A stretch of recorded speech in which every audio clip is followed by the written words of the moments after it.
Buenas tardes, tengan apreciables maestrantes. Es un gusto en esta ocasión para su servidora poder disertar nuestra cuarta y última cápsula informativa de la materia propiamente que nos corresponde, ¿no? En este caso, pues abordando los antecedentes y legislación de las necesidades de educación especial. Y en ese punto, bueno, pues vamos a abonar o vamos a tocar el modelo de integración educativa para la atención de las personas con necesidades educativas especiales, con y sin discapacidad, que se gesta durante la década de los 90, es decir, de 1990 a 1999. Y en ese sentido, bueno, vamos a empezar analizando propiamente que durante el 2006, específicamente durante la Convención de las Naciones Unidas de los Derechos de las Personas con Discapacidad, que se decretó que específicamente los niños con necesidades educativas especiales deben de recibir educación dentro de una escuela regular siempre que esto sea posible, ¿no? Por ello, el gobierno mexicano pues ha tratado de responder a esta iniciativa de la ONU al reportar un incremento dentro de los casos de niños y niñas con necesidades educativas especiales que han sido incluidos en las escuelas regulares durante los últimos 10 años. Sin embargo, a pesar pues de estos esfuerzos, ¿no? Algunos padres y madres pues se niegan o se resisten a este apoyo. Por ello existe una preocupación que va creciendo porque muchos niños con necesidades educativas especiales y con trastornos educativos, pues no son o no han sido educados o no han acudido a estas escuelas regulares o en su defecto simplemente no son incluidos. Pero sin el apoyo necesario, pues muchos de estos casos, las maestras de apoyo puede ser que también no lo estén otorgando o se vea muy limitada su participación o simple y sencillamente no se logre el objetivo deseado porque no existen estos factores o estos elementos que deben de trabajar en conjunto. ¿Quiénes son? Primero recordemos pues la persona con discapacidad. Otro de los factores indispensables que se deben de tomar en consideración para lograr esta unificación y esta mejora, pues son los padres, ¿no? O el primer contacto o el núcleo primario que tiene el niño, niña, adolescente o la persona con discapacidad. Luego entonces, la escuela, ¿no? Que son los docentes, también quienes pueden entrar o deben entrar, pues son los médicos, o las personas que puedan realizar algún tipo de terapia de rehabilitación, los psicólogos, ¿no? O todos aquellos especialistas que de en mayor o en menor medida, pues también intervienen dentro de este proceso formativo, dentro de este proceso de desarrollo y dentro de este proceso de obtención de una mejora. Entonces vemos pues que estas formas de reconocimiento son importantes y a partir de esto pues se crea la necesidad de que se incluya, de que sea y que se cambie de una educación especial a la nominación de inclusión educativa. Vemos que México cuenta con las bases de una educación inclusiva, ya que se han firmado diferentes tratados y acuerdos, tanto nacionales como internacionales, en favor de una educación inclusiva. Sin embargo, pues bueno, en ocasiones ha existido un avance, pero muy lento. Por ello, se cree que se debe tomar o se debe de analizar todas aquellas partes que están involucradas y que por una u otra manera no existe esa toma de decisión o existe una falta de interés para llevar a cabo estos planes o estos programas que ya se encuentran acordados.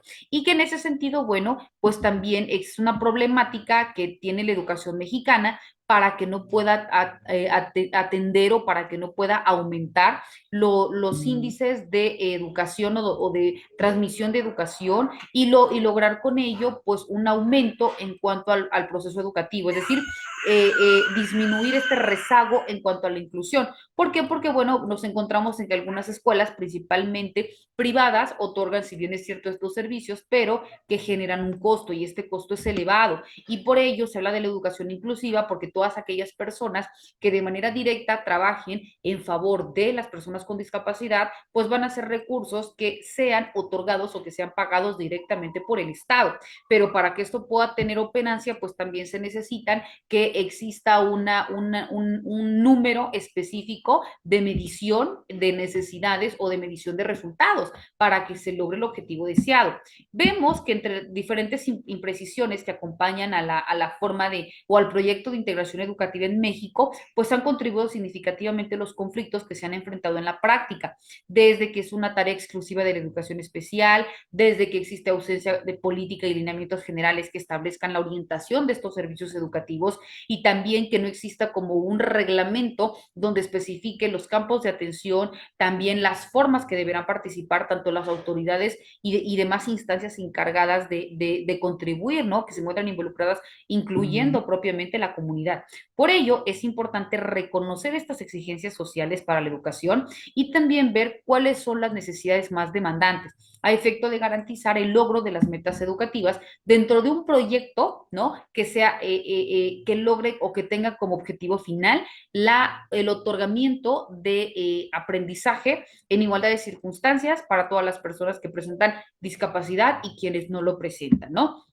Vemos que uno de los antecedentes importantes en cuanto al instrumento de las Naciones Unidas es la Convención sobre los Derechos de las Personas con Discapacidad que tuvo vigencia a partir de el 2008, ¿no? Específicamente en el numeral 24 se incluye a México y en específico este se compromete a que los estados partes deberán reconocer el derecho de las personas con discapacidad, específicamente en temas de educación. ¿Para qué? Para hacer efectivo el derecho a que no exista discriminación, a que se garantice la educación de manera igualitaria, a que los estados partes aseguren un sistema de educación inclusivo en todos los niveles, así como la enseñanza a lo largo de su vida. Y por ello vemos que también el Estado pues se ha comprometido y ha aportado incluso becas o bien otorgado mayor remuneración económica a los docentes que se capaciten, que se formen o que obtengan algún grado en atención de la educación especial para que la educación que se dirija a los niños, a las personas adultas o a los adolescentes que presentan o que tengan algún tipo de discapacidad, pues sea, como hemos venido diciendo, de calidad y de calidez, ¿no? Es decir, que no únicamente transmitan un conocimiento, sino que sea humano, que sea sensible. Y también, bueno, vemos que otro de los puntos que maneja este numeral es el desarrollo plenamente en cuanto al potencial humano y sentido de dignidad y autoestima y reforzar los derechos humanos, las libertades fundamentales y la diversidad humana, ¿no? Aquí estamos hablando, pues, del reconocimiento en igualdad de condiciones, que es lo que establece nuestra Constitución Política en su numeral primero, que todos somos iguales ante la ley y que no deben de existir ningún tipo de discriminación ocasionada por raza, credo, ideología,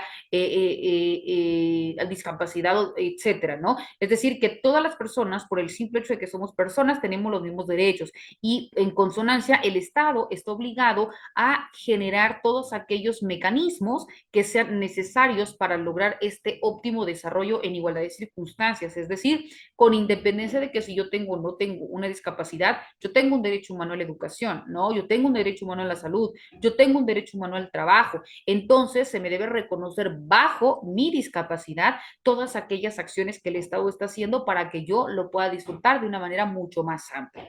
También me dice el punto 3 dentro del artículo 24, desarrollar al máximo la personalidad, los talentos y la creatividad de las personas con discapacidad, así como sus aptitudes mentales y físicas, ¿no? Es decir, si bien es cierto, presento una discapacidad en determinado sector, pero también tengo mayormente desarrollado otro, ¿no? Entonces, aquí también es potencializar aquellos donde yo puedo desarrollarme de una manera mucho más plena y poder trabajar en donde presento estas discapacidades, ¿no? O estas dificultades. Pero claro está, a través de una manera integral, de una ayuda constante. También se dice que se deben hacer posible las personas con discapacidad participen de manera efectiva en una sociedad libre. Aquí recordemos que la persona que tiene una discapacidad de manera directa, pues no únicamente va a tener esta limitación en un entorno educativo, sino que también se va a ver limitado al momento de desarrollarse dentro de una sociedad, dentro del papel que juegue con su familia, dentro del papel que juegue con su comunidad, ¿no? Entonces, aquí lo que se pretende, como estamos hablando de una integración o de una inclusión, es que también converjan diferentes profesionales que también trabajen en materia de discapacidad para que cada uno desde el ámbito de competencia otorgue estas herramientas y se logre un desarrollo en todos los campos donde la persona pueda encontrarse, ¿no? Para que así pues tenga esta vida plena. También se dice que las personas con discapacidad no queden excluidas del sistema general de educación por motivos de discapacidad y que los niños y niñas con discapacidad no queden excluidos de la enseñanza primaria gratuita y obligatoria ni de la enseñanza secundaria por motivos de discapacidad. Recordemos que la educación es laica, gratuita y obligatoria, ¿no? Y en consonancia, pues va dirigido para todos. También nos indica que se ajusten o que se hagan ajustes razonables en función de las necesidades individuales. Así luego entonces, perdón, partiendo de la discapacidad, que si es leve, moderada o permanente, pues también así sea la forma de atención. Como hace rato comentamos, no es lo mismo cómo voy a trabajar con una persona que tiene alguna disminución o dificultad auditiva a otra persona que no escucha, ¿no? Entonces, en uno voy a emplear, se me ocurre un tipo de atención o una persona que no ve, pues entonces se me ocurre la enseñanza en braille, ¿no? Entonces, aquí, por eso nos dice, tenemos que particularizar a partir de lo individual para luego entonces identificar la forma de atención, ¿no? Porque cada caso pues va a ser distinto y las necesidades o requerimientos o lo que me demande pues va a ser también en ese mismo sentido particular. Vemos también que la convención o los tratados manejan diferentes lineamientos que debemos de tomar en consideración al momento de hablar de esta inclusión educativa, pero dentro de los puntos específicos que de manera generalizada se señalan pues son estos, ¿no? También cuando hablamos de la educación y de las personas con discapacidad, el Consejo Nacional para el Desarrollo y la Inclusión de Personas con Discapacidad establece que el acceso a la educación pues es uno de los derechos más importantes para el desarrollo de las personas, ¿no? Ya que esto previo al descubrimiento de las habilidades y al despliegue de las destrezas, tanto individuales como colectivas, pues son aquellos que van a potencializar el desarrollo del individuo dentro de una sociedad, ya sea para poder interactuar, ya sea para poder desarrollarse en un campo laboral, ¿no? Donde te oferten todas aquellas herramientas para que tú puedas desarrollarte y que luego entonces se aperturen estos espacios de trabajo para que puedas poner en práctica todo lo aprendido. A esto se enfrentan las personas con discapacidad en México, a un sinnúmero de barreras estructurales dentro del desarrollo de la educación, algunas prácticas discriminatorias, que estas pueden influir o pueden marcarse desde la educación inicial, y otros que impactan, como hace rato comentábamos, en el ámbito social, en el ámbito laboral, etcétera, ¿no? Entonces, a raíz de una desigualdad de conocimientos, habilidades y competencias, es posible tener un acceso a un campo laboral de mayor calificación, pero lo que se pretende es luego entonces eliminar estas barreras estructurales para que podamos tener esta igualdad en oportunidades, ¿no? Combatir el analfabetismo, combatir la inasistencia o la deserción escolar, ¿no? Mejoras en cuanto al desarrollo o a las formas de intervención o de atención o bien otorgamiento de los procesos formativos, ¿no? Entre otras que especifiquen o que vayan o que se tengan relación con algún tipo de discapacidad. Por ello, lo que se pretende es un sistema educativo que en este caso sea integral para que en ese mismo tenor, pues todas las personas podamos, a partir, repito, de nuestras diferencias, pues lograr homogeneizar criterios, estandarizar opiniones, apoyarnos los unos con otros y sentirnos inmersos dentro de un mismo mundo para luego entonces también sentir que el Estado está siendo garante y protector de nuestros derechos. Vemos pues alumnos que estos y otros temas son los que vamos a estar abordando también en nuestras cápsulas informativas y en nuestras sesiones virtuales. Deseando que esta información les sea de utilidad, les deseo una excelente tarde y el mayor de los éxitos. Hasta luego.